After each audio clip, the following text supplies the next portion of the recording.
Hola queridos estudiantes, estoy aquí otra vez, la señora Yetman, para ayudarte con la gramática para esta semana, que empieza el 27 de abril hasta el 3 de mayo. So, this week, esta semana, estamos trabajando con los mandatos informales afirmativos. We're going to be working with affirmative, afirmativo, mandatos, commands, in la forma de tu, or we call it informal. Now, the reason we call it informal, well, let me back that up. A command, basically, is different than a sentence, a plain sentence. We've been doing lots of sentences where we give out information about what's happening now, what happened in the past. But now we're going to boss people around. So your commands are always ways of telling people what to do. Do this, do that. And your informal or tu commands are those commands that probably a lot of you have heard quite a bit.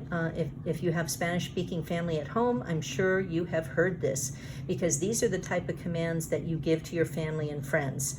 Your little sister, your little brother, your friends, anybody your age, and family members tend to use this. So it's a really nice one to know, but it's also really simple. It's muy simple, so I think you're going to like it. So let me start out with the regular verbs. There are many regular verbs, okay? And regular verbs, here's all you have to do. We use the present tense,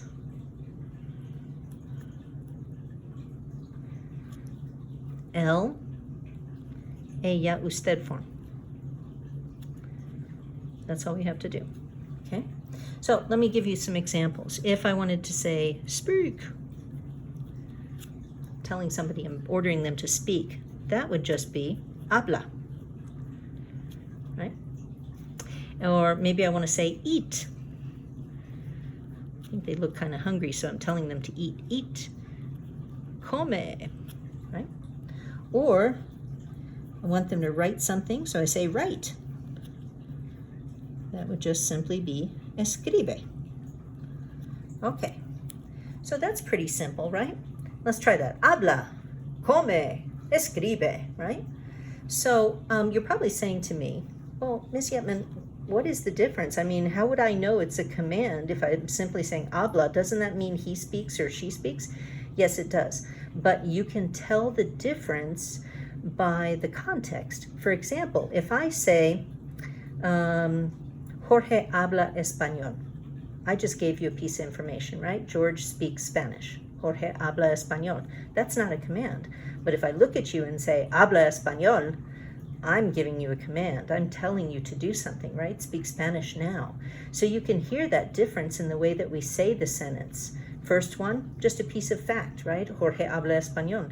The second one, a direct command asking you to do something. Habla español. And you've heard me say that before during the year. Habla en español, right? Or habla español. Anyway, sorry, I accidentally used a different command. But to create that command, all we're going to use is that regular thing. I'm going to come back to this in just a little while. Let me talk to you real quickly about the irregular verbs that you're going to see. Now, the practice that we use this week, it's not going to have tons of irregular verbs, just a few, okay? So here's one. We've got hacer and ir. They give us hacer and ir, and what else? Ser. Okay. So these three are just totally random. I can't give you a reason or a pattern that you could recognize, but they're just going to be a little bit strange, sorry. Okay, so this one goes az, H-A-Z, sorry about that. And then, ve. Having lots of problems with my pen this morning. Okay, ve. And finally, se. Okay, so for example, let's try them, please. Az, ve, and se. Can't give you a reason why they're irregular. That's just how they are. So I might use that to say something like, haz la tarea. Right? Do that homework, which I do want to say to you. Or, I don't know, ve al supermercado.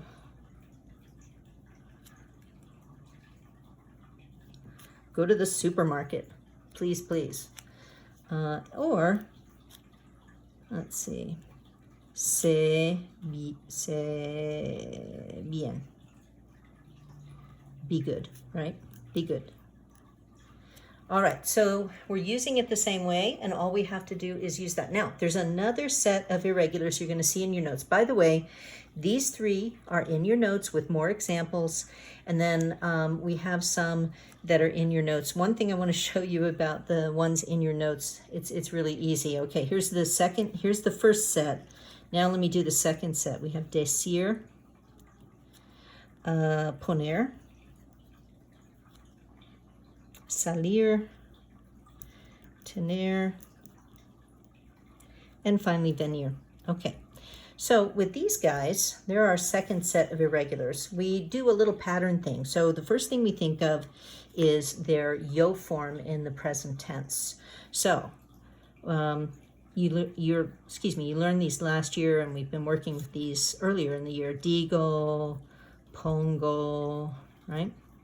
Salgo, tengo, and finally vengo, right?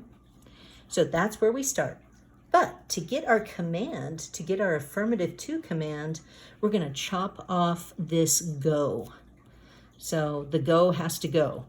In other words, that go has to go. So to get the command form of decir, chop off the go, and we have di, pon, right? Next one, I guess, I'm sure you can guess, sal, and then ten, and finally ven. Okay, so these are our command forms. Those are the irregulars. Now, you have probably heard this. Like you've heard me say, ten cuidado, right? Ten cuidado, be careful. That's a command. So all of these are commands, but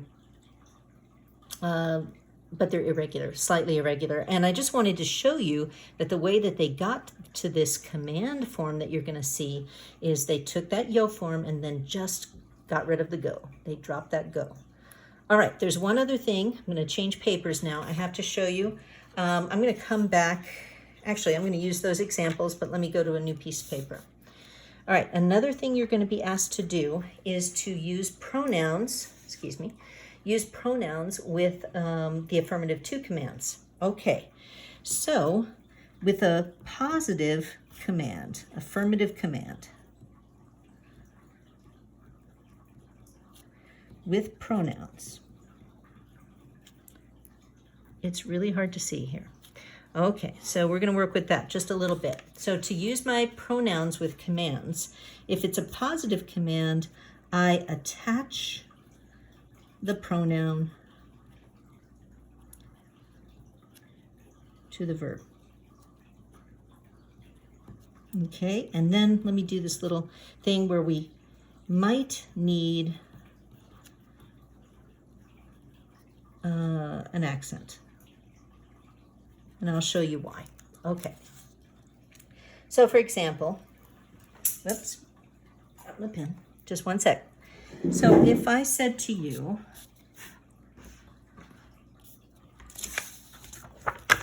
let's go back to that one that I gave you, where I said, haz la tarea. Right? Haz la tarea. Do the homework. Okay, so if I want to take out the word tarea, and I just want to say do it, right? You know what I'm talking about. I'm talking about that homework, so do it. I would simply say hazla. Hazla. Okay, and the la takes the place of tarea. And I just stuck it right at the end of that verb, okay? That command form. So hazla. Okay. Same thing, even if it's, let's say it's a regular. I did an irregular. Let's do a regular. So if I say, come, I don't know, las tortillas. Right? Come las tortillas. Eat the tortillas. Now I want to just say eat them. Come on, eat them. So I'm going to say, cómelas. Now, The deal here is I have to put an accent right there. And the reason I need an accent on this one, but not this one, is because if you think about this word, as, how many syllables does it have? It only has one. So the accent is going to fall there anyway. Because remember, our biggest rule about pronouncing things in Spanish is we said, okay, we usually raise our voice on the second to the last vowel. So if I look at this little thing right here, there's my last vowel, there's my second to the last. So it's going to fall there, right? It's going to sound like asla without even trying. But if I try that same rule down here, there's my last vowel, there's my second to the last. And so if I tried to follow that rule, it would be comelas, which sounds really weird and doesn't sound anything like the verb. So if you get more than one syllable, like you have here, this is just one, but if you get more than one syllable, you go back, ignore your pronoun, go back to your original word, and accent the second to the last vowel. I mean, that's how it sounds, right? Come. It doesn't sound come. So we want to make sure that we keep this sound of the verb so we know, oh gosh, I'm using the verb comer, or that person's saying comer to me. I'm talking about eating. So remember, if you've got more than one syllable, you want to make sure you put an accent on. Let's try another one of those, okay? How about prepara,